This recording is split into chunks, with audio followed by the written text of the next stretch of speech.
Versos, my name's Sarah. Thanks for joining me today.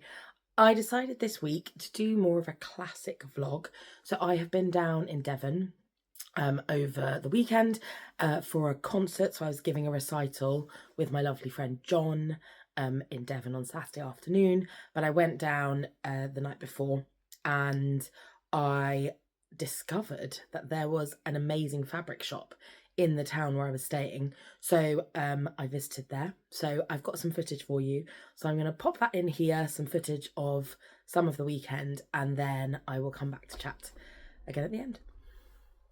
Okay, so job one is done, which is pressing the dress that I'm going to be wearing for the recital tomorrow. So this is Cinnamon Daisy Willow, my fave, in a fabric godmother viscose. It's super light and floaty, has nice little gold lurex flecks in it. I made this for our honeymoon, so I thought why not wear it again for a nice sort of spring recital. I think it's gonna be a good fit. Hopefully the church isn't too cold.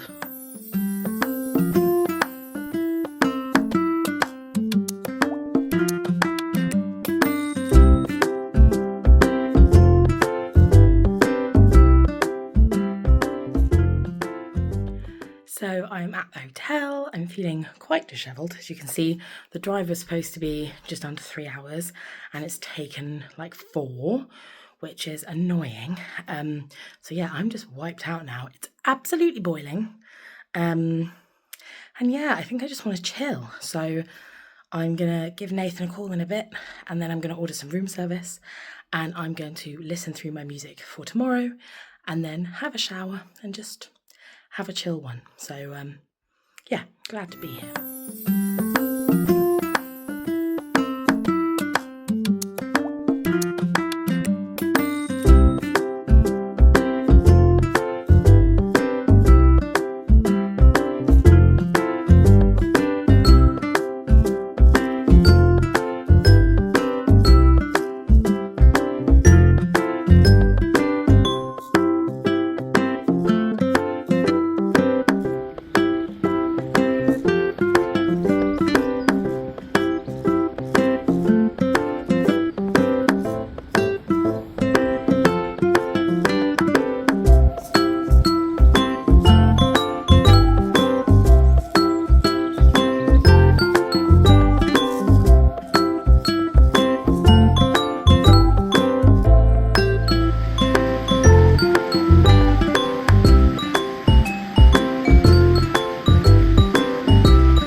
So it is Saturday morning. I am feeling a bit refreshed today.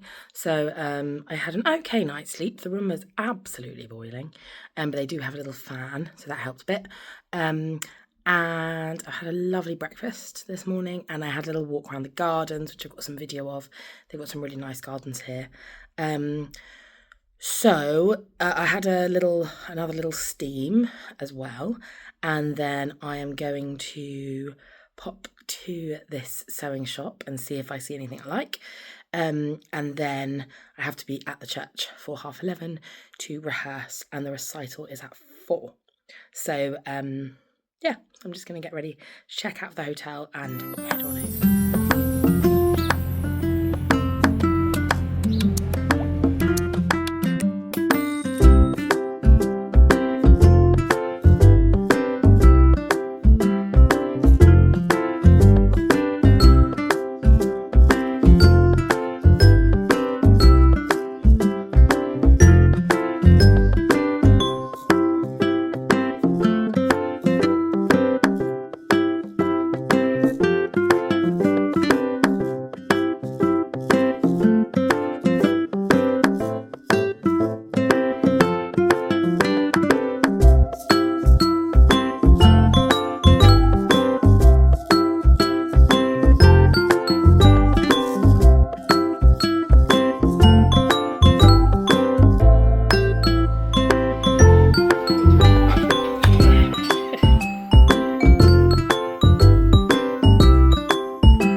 recital.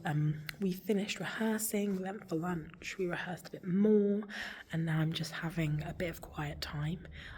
I've used the nebulizer again, and then I'm going to start putting on my makeup and my dress, and getting ready to go.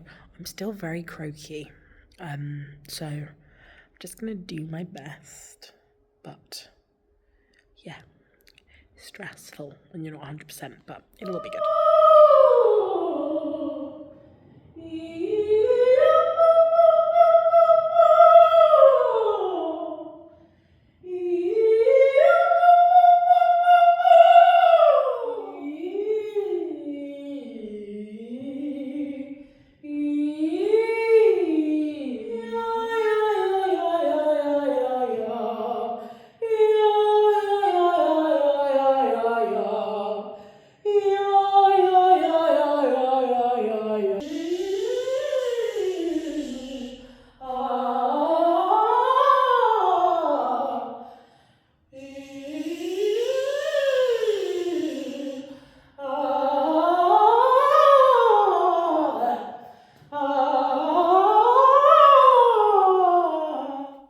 So, as you can see, I've had a really nice weekend.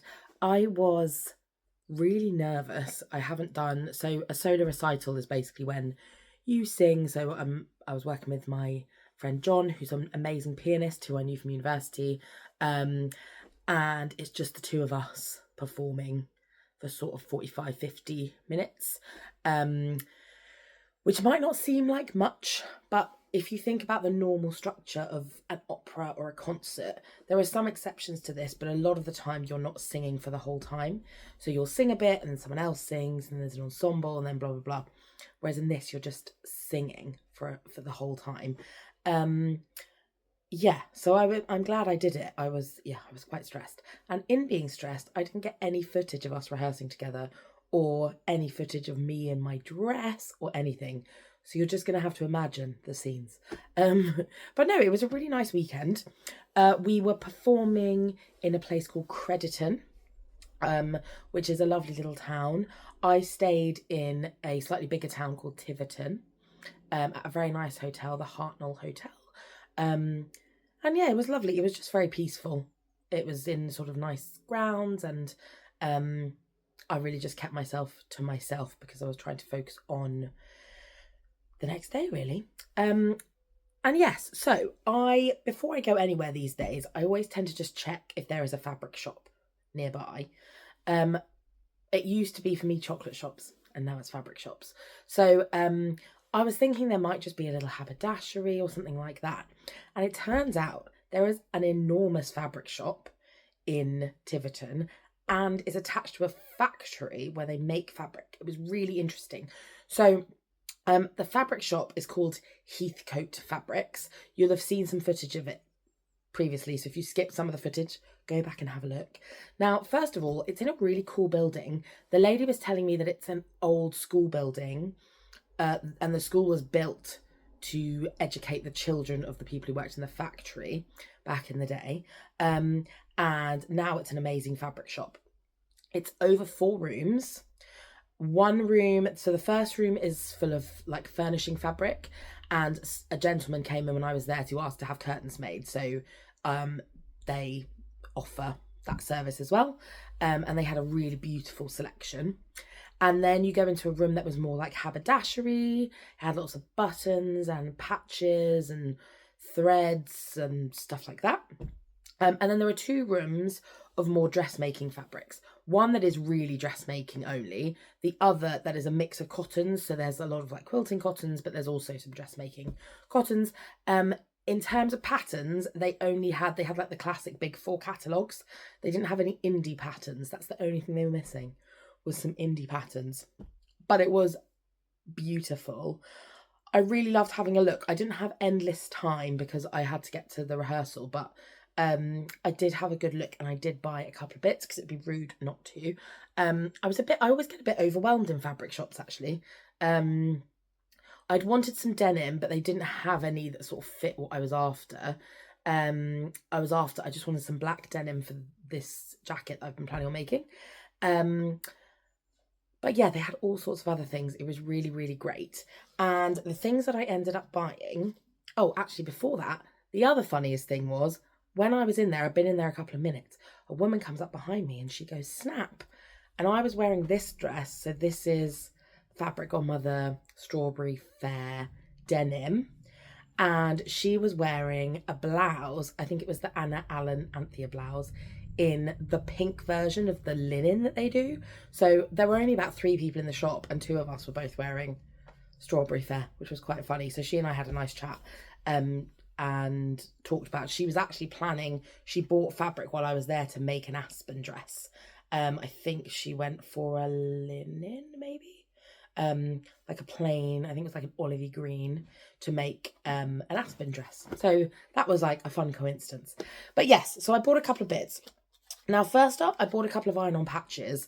I've built up a little collection of iron-on patches because when I sew things for my godchildren and stuff like that, sometimes I'll be like, oh, this is a bit plain, add a little patch on there. So I have 3 goddaughters and they all are sort of into unicorns. So I've got a selection of unicorn patches that I could deploy at any moment. And then also I bought this one. Yeah, £2.99. Which I just thought was kind of cool, like rock and roll kitsch sort of for like a sweater or like on a t-shirt or something like that. So yeah, those are just to add to the collection. And then I bought 2 fabrics, so it's the same design on different colorways, and it's a viscose linen base, which is one of my absolute favorite bases to sew on, especially for the summer. I think it just looks really nice. It sews really well. It feels lush to wear, and it's because of the sort of linen content, it doesn't crease like linen does, but it also doesn't look terrible with a bit of texture to it. So I find it very wearable. So I've got it in 2 colorways with a view that I'm going to make it into a little color block dress.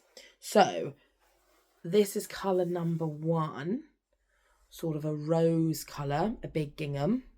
And then color number 2 is this sort of, it looks a bit grey, but it's like a green.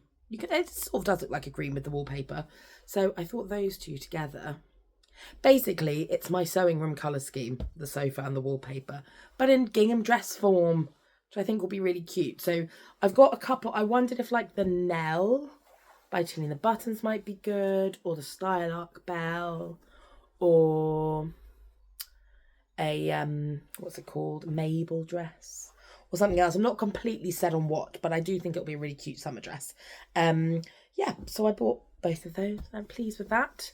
I hope I have enough. I got a metre and a half of each, so yeah, I could definitely get Mabel out of that. I'd have to think about the others, but yeah, so I bought some stuff there and that was really nice. And then I asked them about, the staff were all lovely, by the way, really, really friendly and helpful. I asked about the factory because I wondered if they still made their own fabric that they sold or whatever. And actually she said primarily, so they started out making lace and things like that. So they made lace for like royalty. I think she said they've done some of the lace for like royal weddings and things like that. And now she said that a lot of their projects are in really like specialized fabrics. So she was saying things like the parachutes when like things come back from space. So when they send the astronauts back down again, they'll be in like a little pod and then there'll be a parachute that they make the fabric for those parachutes, which obviously must be super technical because they have to survive very extreme very extreme environments. So I thought that was really interesting, and it's sort of cool that it's all built in together. So you'll have seen some footage of that there as well. You could do probably quite a nice little fabric tour of the Southwest. I don't know the ins and outs, but you could go there. I think Honiton is quite nearby, which is a town. I think Honiton Lace is a famous lace making place. Yeah, I don't know what else the Southwest has to offer in terms of fabric stuff, but I reckon you could. I'm sure there's something going on in Bath. Don't know, probably, or Salisbury or something like that. Anyway, I had a really nice time and it was really interesting. So if you are in Tiverton or in that sort of area, so it's not too far from Exeter, and I think it's not too far from Taunton either, it's definitely worth making a little detour. It's a really lovely shop, and there's absolutely loads in it. Absolutely loads. If I'd had longer, I could have been persuaded to buy a bit more, but I did have to make a move. They also had this rail that had specialty lace. So there was some really amazing beaded and bridal lace and stuff, and some tartans where you could, I think it was like made to order. Yeah, so they have some really cool specialist fabrics as well. So that was great. And in terms of the recital, it was fun. They're a very friendly bunch, and it was so lovely to be singing with my friend John again. Because we've known each other for years and years now, and we're hoping to do some more recitals together. Yeah, it's really a process. I think I've talked about this before, how prior to the pandemic I was singing really a lot and I felt like I was singing really well, and then I got COVID for the first time at the end of 2020, and was not that unwell. It was like having a really horrid cold, but my voice, the top of my voice, just never came back, and I've had sort of vocal problems on and off ever since. So I'm much more limited in what I can sing now compared to previously, and I find the whole process much more stressful. I think I'd taken for granted how much, because I'd been singing for since I was a little child. You know, I was singing at quite a high, performing at quite a high level in terms of doing big productions and things like that. And I just was singing all the time, and it's very different now. Just trying to get used to the fact that I can't just stand up and just sing exactly how I want to. I've had to put a lot more work in. So getting that whole recital together, I've had to work really, really hard to get to a point where I can confidently sing through a recital. And it wasn't perfect, but it was all right. And I think considering how long it had been since I'd done one, I'm pretty pleased with how it went, and I'm hoping to keep building on that. I also did, I feel like I am experienced enough as a performer that I'm sort of able to cover over the places where maybe technically I didn't feel so good. Yeah, and in the programming, things like that. So there are definite places where the experience and the knowledge helps you to sort of work through times that vocally might be more difficult. But yeah, it was a really nice weekend, and yeah, I need to think a bit more about doing more of my own singing, because I spend a lot of time working and teaching and choirs and things, and it's all about helping to create music for your students or for your choir or whatever. And I do feel like I want to just I don't need to do loads. I'm not looking to be singing competitively or at a really high level again, but I would just like to enjoy doing it a bit more and just be able to, because it's always been a big part of sort of my personal identity. So I just want to sort of find that love for it again. And I think this weekend was maybe the start of that. I'm a bit hoarse because I've got hay fever. And singing on hay fever ain't no joke. It was a bit croaky, but the church had a nice acoustics. That was all good. Anyway, that's it from me. Thank you so much for tuning in, and I will see you soon. All right, bye.